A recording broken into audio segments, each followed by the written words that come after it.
What's up, everybody? Chris Ervishon here with SOAR, A Better Way CPA. And today we're talking about whatever happened to Domino's 555 deal. If you have any questions, comments, concerns, grievances during the video, by all means, share them on Facebook. Keep the grievances to, G level. This is a family show. But we are talking about the 555 analysis today. And I don't know if you all remember this, and I'm dating myself, which is cool. Do it all the time. But the 555 deal from Domino's, where you got 3 medium pizzas with 1 topping for $5 a piece. Whatever happened to that? Who knows, right? But it was awesome back in the day because, the Looney Tune who wanted the anchovies, you could just, you be you, dude. You go get your anchovies. And actually, my wife and I, been together a long time. She's a vegetarian, so you have to do that whole thing where half is cheese and half is pepperoni. Well, we can't do that because the pepperoni gets over into the cheese, and it's a mess. So she gets her cheese, I get my pepperoni. Those days are gone too. So total bummer. But what are you gonna do? So what is the 555 analysis? We're not talking about pizza today. So essentially, what happens if you take your P&L, you take the top line, that's your revenue, you increase it by 5%. You simultaneously take your cost of goods sold. Those are your variable costs that are associated with generating that revenue. Decrease those by 5%.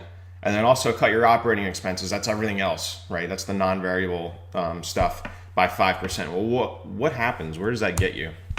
Well, I'm going to go ahead and I'm going to show you an Excel model. And I know that this is a lot of numbers, and that's why I'm down here at the bottom left of the screen today. It's so you can see this.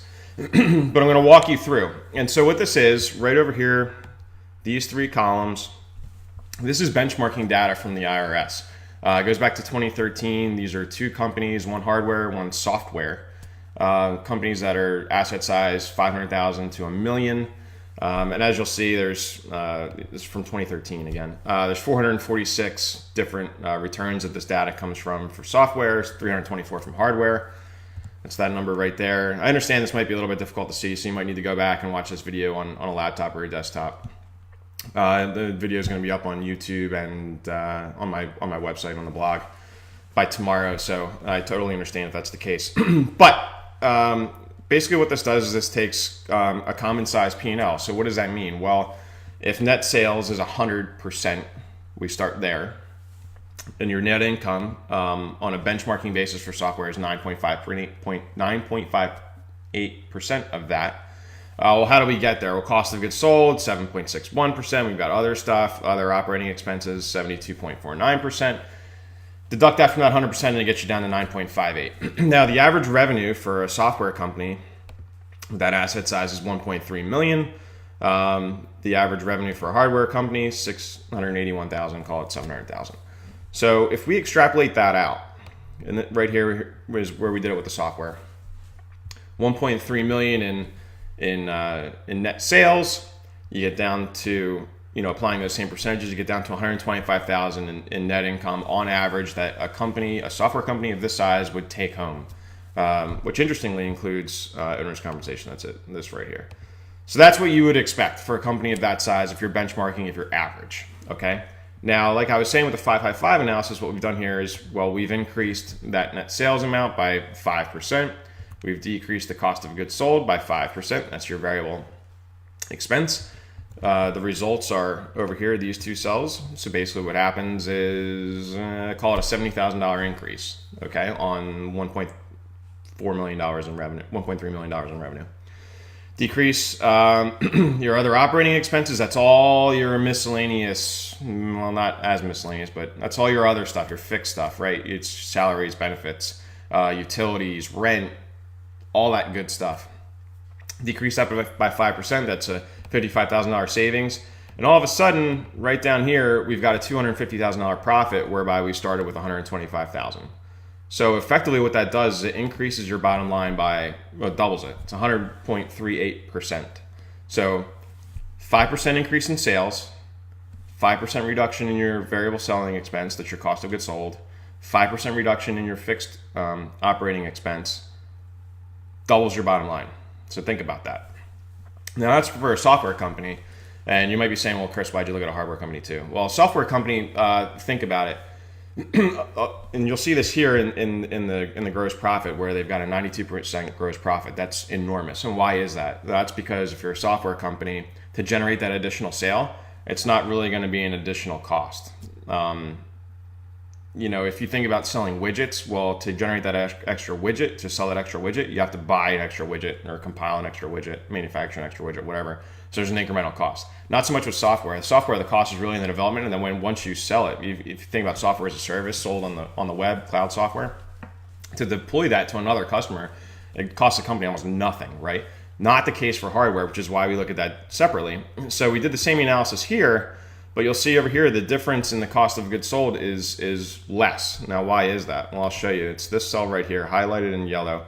And the reason why I've got comments in here and some of these shadings is so you can go back and download this. I'm going to make this available on the website at some point. If you want this sooner, feel free to email me, chris@betterwaycpa.com, and I'll send you this analysis so you can use it as a template in your business.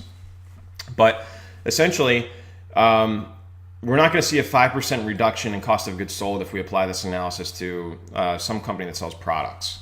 What we can get is maybe a 5% reduction in that incremental dollar value that applies to that extra dollar of sales.